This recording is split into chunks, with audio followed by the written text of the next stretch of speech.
Ako si Jay Inahe. Naniniwala ako buong puso, buong pag-iisip, buong kaluluwa na dapat ibalik at buhayin ang baybayin.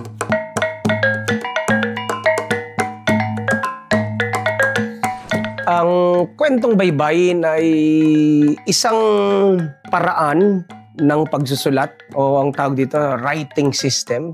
Sa mga pag-aaral, pananaliksik at mga ebidensya, nalaman natin na tayo pala, bago pa lang tayo sakupin ng mga Kastila, meron tayong sarili nating wikang pasulat. Pag sinabi nating wika o language, ay may dalawang bahagi o dalawang anyo.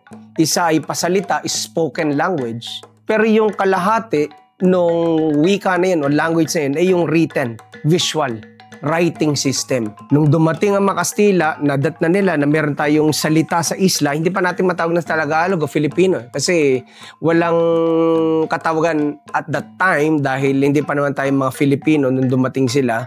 Ang tawag nga sa atin, isla. Nakita nila, kailangan nila tayong tinatawag na i-colonize. Pero iba yung salita nila at sulat nila sa salita natin at sulat natin. So, merong difference of language. Ang ginagawa ng colonizer is to learn first the language before teaching their language. Na bago nila yung ating salita mula dun sa ating sariling wika ng isla na ang tawag natin ngayon Tagalog o iba't ibang regional language. Kaya nga kahit si Rizal noong 1884, ang tawag niya Matandang Sulat Tagala. So, ibig sabihin, salitang Tagalog, sulat Tagalog. Matandang sulat Tagalog. Pero ang binabanggit ni Rizal doon ay baybayin. So, inaral nila for the past at least 70 years, 72 years kasi dumating sila 1521. Yung mga Kastila nating sumakop sa atin, sila yung nagpatotoo na yung sinakop nating isla o gusto nating sakupin, may sariling sulat at salita. Kaya nagkaroon sila ng unang manual o tinatawag na Doktrina Kristiyana, ito yung Catechism noong 1593. So ngayon, sabi ni Juan de Plasencia, sumulit siya kay Haring Felipe, kung gusto nating ma-evangelize ang Pilipinas o ang isla, kailangan nating isulat ang Doktrina Kristiyana sa kanilang sulat. So kung gusto nila, kung gagawa sila ng manual, yung manual is written, hindi spoken. So ngayon, dahil kailangan nagkaroon ng orthography, sulat, so sinulat nila yung Doktrina Kristiyana side by side with baybayin.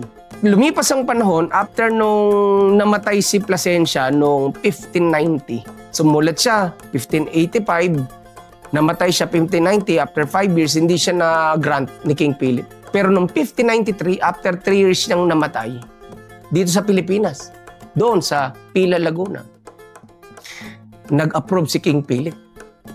Isulat natin ang Doktrina Kristiyana in baybayin. At ang original copy ay nasa Library of Congress sa Washington, D.C. So ngayon, ang kasunod nun, merong dictionary na ang pangalan, Vocabulario de la Lengua Tagala, na sinulat naman o kinumpile ng isang priest ulit na ang pangalan, Pedro San Benaventura. So, ngayon, dinefine yung baybayin dun sa dictionary na 1630 nang sabi ron, de la Lengua Tagala, de baybay, de la letra. Ginamit sa pangungusap. At ang pangungusap ay, maalam ka bang sumulat? Ang kahulugan ng baybayin ay sulat. Wika, pero pasulat.